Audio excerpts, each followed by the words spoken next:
Hey everyone, and welcome to this explainer. Okay, so the calendar year 2027 Medicare Physician Fee Schedule proposed rule is out. And honestly, it is incredibly dense. We're talking about a document packed with policy shifts and coding changes that are going to impact practically every single corner of medical practice. But don't worry, today we're going to break it all down and decode exactly what this means for the future of healthcare. Okay, let's dive right into this.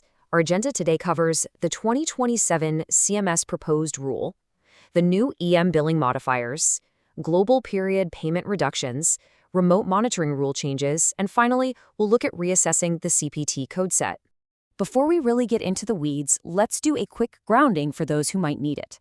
The Medicare Physician Schedule, or MPFS, is basically the federal rulebook that determines physician payment rates. And as you probably know, whatever happens here effectively sets the financial baseline for the entire American healthcare industry. It's a huge deal. All right, moving on to Section 1, the 2027 CMS Proposed Rule. You know, regulatory updates can sometimes feel like this disconnected, random list of rules. But today, we're really going to look at the cohesive ripple effect of it all.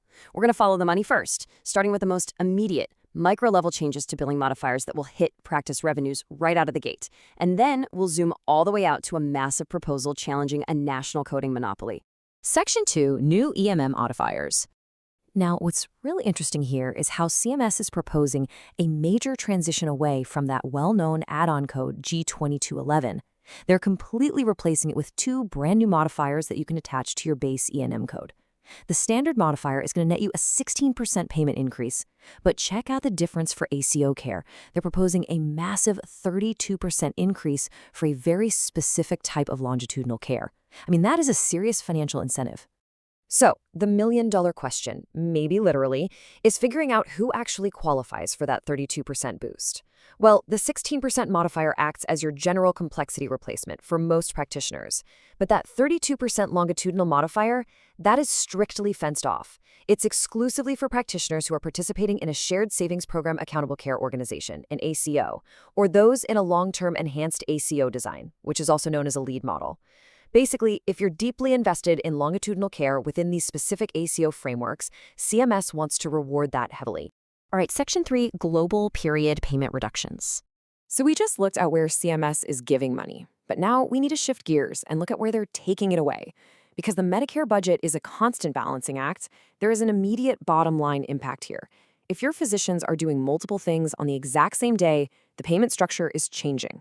Under this proposal, CMS is only going to pay 100% for the single most expensive service provided that day.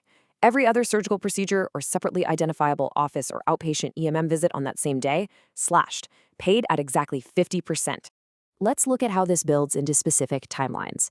These 50% reductions are triggered when those separate EM visits, or surgical procedures, are furnished by the same physician or even another physician in the exact same practice on the very same day as a 0, 10, or 90-day global procedure. So yeah, it's a very, very strict limitation on same-day, same practice billing. Next up, Section 4, Remote Monitoring Rule Changes. We are pushing this ripple effect outward now from standard office billing into actual practice operations and how we deliver remote care.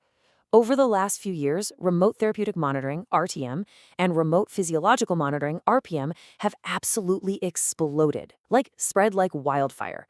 But CMS is proposing 3 new, pretty severe restrictions that are going to fundamentally change the who and the how of this rapidly growing sector.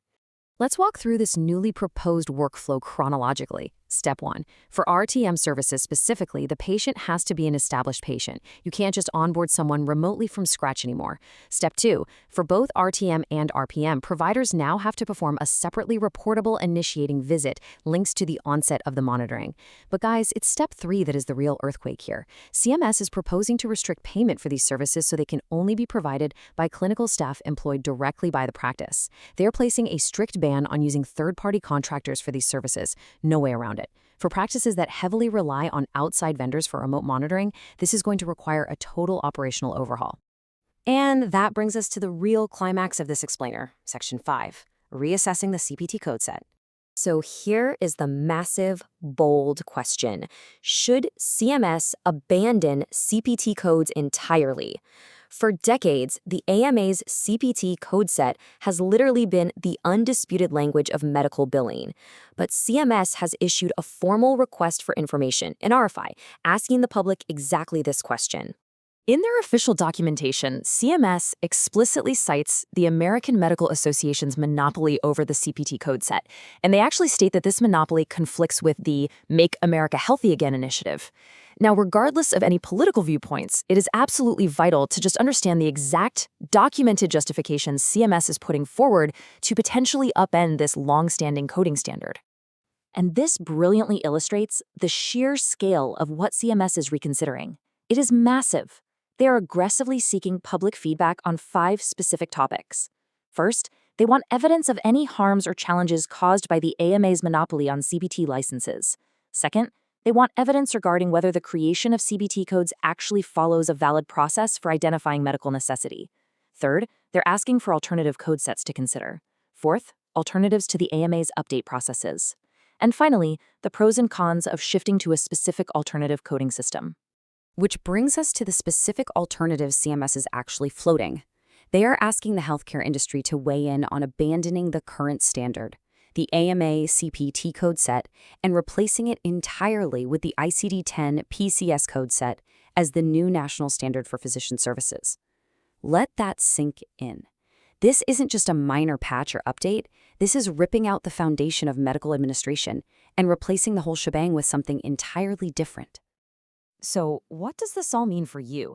If anything we've covered today impacts your practice, your business, or just your general understanding of healthcare, it is time to take action. CMS is not finalizing this rule in a vacuum. You have a window right now to make your voice heard. You must submit your public comments to the Federal Register by the strict deadline of September 14th. I want to leave you with this final provocative thought to chew on. From these massive adjustments to same-day surgical payments, all the way to the elimination of third-party remote monitoring contractors, this rule is undeniably huge. But the real question is this. If the AMA actually loses its decades-long CPT monopoly, how will the fundamental business of American healthcare adapt to an entirely new language?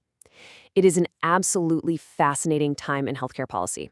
Thank you so much for joining me as a focused learner on this explainer today.